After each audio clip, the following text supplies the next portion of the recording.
वो पार्ट कौन से? जो ये बड़े बड़े द्वीपीय देश आपको नजर आ रहे, Cuba, Jamaica, Bahamas, Haiti, Dominican Republic, इन्हें ग्रेटर एंटिलीज कहा जाता है। इन्हें क्या कहा जाता है? ग्रेटर एंटिलीज। लिख दूं? इन्हें हम लोग क्या कहेंगे दोस्तों? ग्रेटर एंटिलीज। एंटिलीज। तो ये नाम एक तो आपने ये लिख दिया कि ये जो कंट्रीज हैं इन्हें क्या है? ग्रेटर एंटिलीज कहते हैं। और इन्हें लेसर एंटिलीज कहते हैं। इन्हें क्या कहेंगे? लेसर एंटिलीज। तो ये मैंने लिख दिया यहां पे लेसर एंटिलीज। लेसर एंटिलीज। तो ग्रेटर एंटिलीज, लेसर एंटिलीज, कैरेबियन सागर के देश या कैरेबियनाई देश या वेस्ट इंडीज, इतने सारे कंसेप्ट यहां से आपके क्लियर होते हैं। ठीक है ना? तो क्या कंडीशन आई थी? कंडीशन ये आई थी मेरे प्यारे दोस्तों कि हम लोगों ने ये देखा था कि भाई उत्तरी अमेरिका महाद्वीप के देशों को 3 भागों में बांटा गया है। तो हम लोगों ने तीनों भागों में देशों को बांट दिया है। बांट दिया ना, मैंने क्या बताया? 23 देश है, 10 तो मुख्य भूमि पर हमें मिल गए थे, बचे कितने? 13। तो 13 देशों को हम लोगों ने यहाँ पर देख लिया इस कैरेबियनाई देश या वेस्ट इंडीज के अंतर्गत। और इन 13 देशों को 2 पार्ट में डिवाइड किया है, एक तो ग्रेटर एंटिलीज और एक लेसर एंटिलीज। और उनके अंतर्गत कौन कौन से देश आते हैं मैंने वो भी आपको बता दिया है। ठीक है, आगे देखो। अभी तो हम पॉलिटिकल मैप ही पढ़ रहे हैं। अरे भाई अभी हम इसके अंदर टॉपिक्स में तो गए ही नहीं है, टॉपिक्स में भी जाएंगे। अरे बेसिक तो क्लियर कर लो, फिर देखो आपको कितने मजे आते हैं। हर एक टॉपिक यदि आपने माइंड में नहीं सेट कर लिया तो बताना। और अभी तक आपने यदि कहीं पढ़ा है तो भी कमेंट करके बताओ कि सर वहां पे भी पढ़ाते हैं। एक ही बार पढ़ना है ना, या फिर वो कंडीशन क्रिएट करनी है कि सर 3 साल से तैयारी कर रहा हूं, 4 साल से तैयारी कर रहा हूं। अरे किसी भी संस्था को ज्वाइन करने का एकमात्र ये माध्यम नहीं होता है कि आपने वहां पे टाइम दे दिया, 6 महीने 1 साल पढ़ा कुछ भी नहीं है, आपका टाइम खत्म हुआ और आपने फ्रेंड सर्कल घर वालों को ये बोल दिया कि हाँ मेरी कोचिंग हो गई है। चाहे आपका सिलेबस कवर हुआ हो या नहीं हुआ हो, या आपने कंसेप्ट वाइज पूरी तरीके से तैयारी कर रखी है नहीं कर रखी है, तो टाइम को काउंट मत करो कि 6 महीने मैंने तैयारी कर ली है, मैंने 1 साल तैयारी कर ली। अरे एक बार पढ़ो, तरीके से पढ़ो, और तरीके से ब्रिलियंट एकेडमी आपको अपनी सेवाएं दे रहा है। ठीक है ना? तो आगे जब हम लोग बढ़ेंगे दोस्तों, तो आगे आप लोग देखिएगा यहां पे ये वाला जो क्षेत्र आप देख रहे हो, यहां पे यहां पर भी जलराशि गई हुई है। यहां पे कौन है? पानी है। इस क्षेत्र को हम लोग कहते हैं कैलिफोर्निया की खाड़ी। इस क्षेत्र को हम लोग क्या कहते हैं? कैलिफोर्निया की खाड़ी। इसे क्या नाम देते हैं? कैलिफोर्निया की खाड़ी। कैलिफोर्निया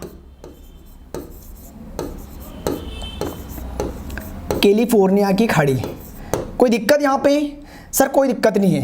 कैलिफोर्निया की खाड़ी में दोस्तों हम लोग एक नदी को गिराएंगे। हम क्या गिराएंगे? नदी तो ऑलरेडी वहां पे जाती है।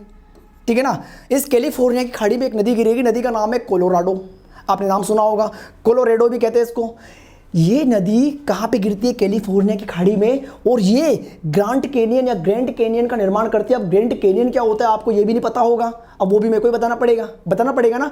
आपने गार्ज का नाम सुना होगा, तो गार्ज से जो ज़्यादा बड़ा होता है, अत्यधिक चौड़ाई होती है और गहराई भी होती है, उसे कहते हैं ग्रैंड कैनियन।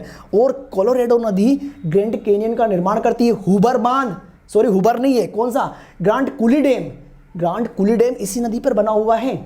ठीक है? अरे इसी नदी पर बना हुआ है। और आगे एक और नदी हम देखेंगे, कौन सी? कोलंबिया नदी। नाम सुना है कभी आपने? उत्तरी अमेरिका महाद्वीप के अंतर्गत एक नदी पढ़ेंगे, कोलंबिया नदी को कैनो क्रिस्टल या इंद्रधनुषी नदी भी कहते हैं। भाई क्यों कहते हैं? फैक्ट पढ़ लिया, पढ़ लिया तो कुछ पढ़ी नहीं है, इसलिए कहते हैं क्योंकि उस नदी के जल में, उस नदी में मैकेरीनिया क्लेविग्रा नामक वनस्पति मिलती है, रंगीन वनस्पति। उस वनस्पति के कारण वो नदी का जल रंगीन दिखाई देता है, इसलिए उस नदी को इंद्रधनुषी नदी कहते हैं। ये कब पढ़ोगे? फैक्ट पढ़ोगे? अरे हम देखेंगे इसमें, आपको चिंता करने की आवश्यकता बिल्कुल नहीं है। आगे बढ़े, चलिए दोस्तों, गर्मी बहुत हो रही है और ये जो मेहनत है ना दोस्तों, ये मेहनत करने का मज़ा भी तभी आता है, गर्मी सहन कर लेंगे, लेकिन आपका जो प्यार और सपोर्ट जो हम लोगों को मिल रहा है ना, वो वाकई में काबिल तारीफ है। और वही प्यार और सपोर्ट जो कि इस गर्मी को भी सहन करने की क्षमता हमें देता है। तो गर्मी हमारा कुछ नहीं बिगाड़ेगी, हम आपके लिए अपनी सेवाएं कंटिन्यू जारी रखेंगे। बस जो आपका सपोर्ट है वो इसी तरीके से बनाए रखिए और एकदम दबा के दबा के सब्सक्राइब भी करो और चैनल को जितना ज़्यादा हो सके शेयर भी करते रहो अपने फ्रेंड सर्कल में, ताकि हम लोगों के द्वारा दी जा रही सेवाएं दूर दूर तक उन सभी छात्र छात्राओं तक पहुंच पाए जो कि किसी भी संस्थान को ज्वाइन करने में असमर्थ है। ठीक है ना? ओके, आगे बढ़े। चलिए आगे देखो दोस्तों, जब यहां तक का मैटर आपका क्लियर हो जाता है ना, यहां पे देखना ये अलास्का है, इसके दक्षिण में आओगे यहां पर अलास्का की खाड़ी नाम आएगा। यहां पे क्या नाम आएगा? अलास्का की खाड़ी। कोई दिक्कत नहीं है, ये वाला जो क्षेत्र है मैं बना देता हूं यहां पे, ये वाला जो क्षेत्र है इसे हम लोग क्या नाम देंगे? इसे दोस्तों हम लोग नाम देते हैं अलास्का की खाड़ी। क्या नाम बोला मैंने? अलास्का की खाड़ी। और इस साइड में आप देखोगे यहां पे इस साइड में तो ये रसिया का क्षेत्र आएगा। ये कौन सा क्षेत्र है दोस्तों? ये रूस वाला क्षेत्र मिलेगा, ये रूस वाला क्षेत्र मिलेगा। ठीक है ना? ये तो रूस वाला क्षेत्र हो गया। और यहां पे देखना ये जल राशि है, यहां पर जल राशि है कंप्लीटली। तो यहां पे जो जल राशि मिलेगी इसका नाम है बेरिंग सागर। इसका नाम क्या है? बेरिंग सागर। इसका नाम है बेरिंग सागर। और ऊपर यहां पे हम देखेंगे इसे हम लोग कहते हैं चुक्सी सागर। इसे क्या नाम देंगे? चुक्सी सागर। चुक्सी सागर। तो आपने दो नाम देख लिए, एक बेरिंग सागर, एक चुक्सी सागर। यहां पर एक बात क्लियर कर लेना कि बेरिंग सागर प्रशांत महासागर का हिस्सा है और चुक्सी सागर आर्कटिक महासागर का हिस्सा है। ठीक है ना? मैंने क्या बोला? चुक्सी सागर उत्तर में आर्कटिक महासागर, यहां पर ये बेरिंग सागर किसका है? प्रशांत महासागर का। इनके बीच में यानी कि रसिया और अलास्का के बीच में देखो सक्रिय जलमार्ग की एक संधि है जिसे हम लोग जल संधि भी नाम देते हैं। इस जल संधि का नाम क्या है? इस जल संधि का नाम है बेरिंग जल संधि। और बेरिंग जल संधि को प्रशांत महासागर का प्रवेश द्वार भी कहते हैं। और क्वेश्चन ये बनता है कि जो बेरिंग जल संधि है, बेरिंग जल संधि किन दो जल राशियों को आपस में जोड़ती है और किन दो स्थल खंडों को अलग करती है? तो आपको यहां पर परिभाषा पता होना जरूरी है कि जल संधि की परिभाषा क्या होती है। तो लिख लो, जल संधि की परिभाषा होती है कि जल का वह सकरा मार्ग जो दो स्थल खंडों को अलग करता है और दो जल राशियों को आपस में जोड़ता है। तो यहां पे दो जल राशियां कौन सी हो गई है? एक चुक्सी सागर जो किसका भाग है? आर्कटिक महासागर का। और एक बेरिंग सागर जो किसका भाग है? प्रशांत महासागर का। तो चुक्सी सागर और बेरिंग सागर के जल को आपस में जोड़ती है कौन? बेरिंग जल संधि। दो स्थल खंडों को अलग भी करती है, अलास्का को रूस से या उत्तरी अमेरिका को एशिया से। बोल सकते हो। अब आप बोलोगे सर रूस तो कहां पे है? रूस तो सर यूरोप में है। अरे भाई एशिया में जो रूस है उसे साइबेरिया कहते हैं। समझ रहे हो ना? सब चीजें कंसेप्ट वाइज क्लियर होगी धीरे धीरे जब आप पढ़ते रहोगे। आगे बढ़ूं, बेरिंग सागर में एक रिवर गिरेगी। कौन सी नदी? उत्तरी अमेरिका महाद्वीप की सर एक यूकोन नदी आकर गिरेगी जिसे हजारों धुआरों की नदी भी कहते हैं। क्यों कहते हैं? अलास्का वाले रीजन में कटमई क्षेत्र में जब ये नदी प्रवाहित होती है तो वहां पे ज्वालामुखियों के कारण उस नदी का जल गर्म हो जाता है, वहां से धुएं निकलते रहते हैं, इसीलिए यूकोन नदी को धुआरों की नदी या हजारों धुआरों की नदी कहते हैं।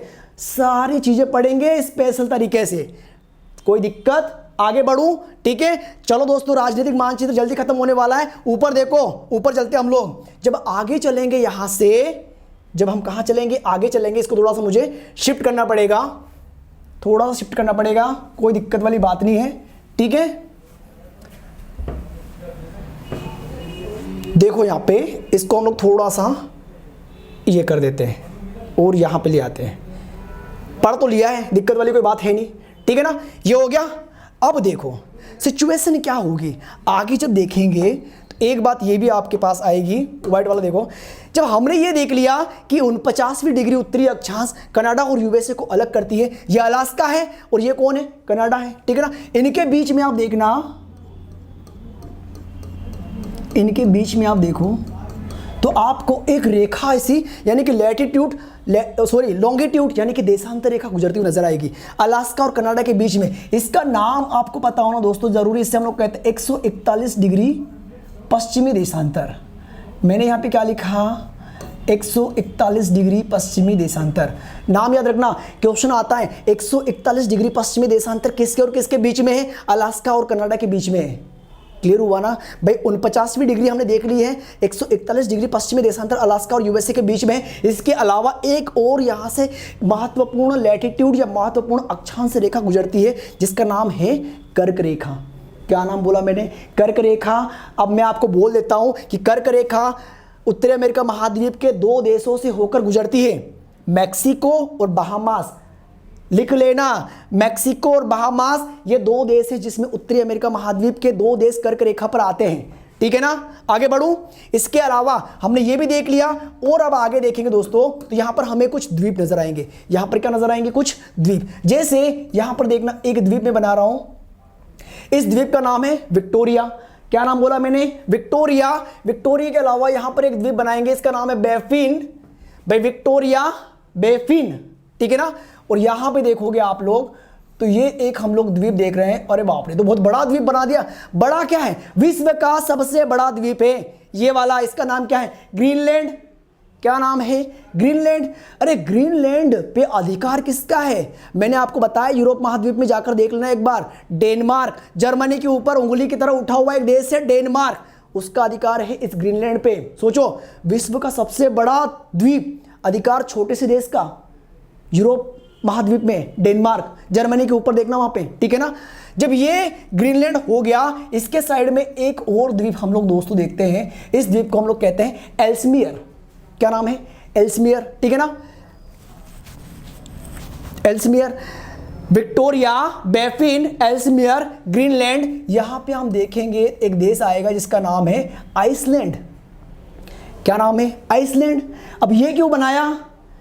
ये क्यों बनाया? ये तो यूरोप महाद्वीप में है भाई। ये इसलिए बनाया क्योंकि इनके बीच में जब हम जल संधियां पढ़ेंगे ना, तब हमें इनकी जरूरत पड़ेगी। क्योंकि जल संधियों की परिभाषा मैंने अब भी जस्ट आपको बताई है कि दो जल राशियों को जोड़ना और दो स्थल खंडों को अलग करना। ये आइसलैंड है, ये ग्रीनलैंड है, इनके बीच में एक जल संधि पढ़ेंगे, डेनमार्क।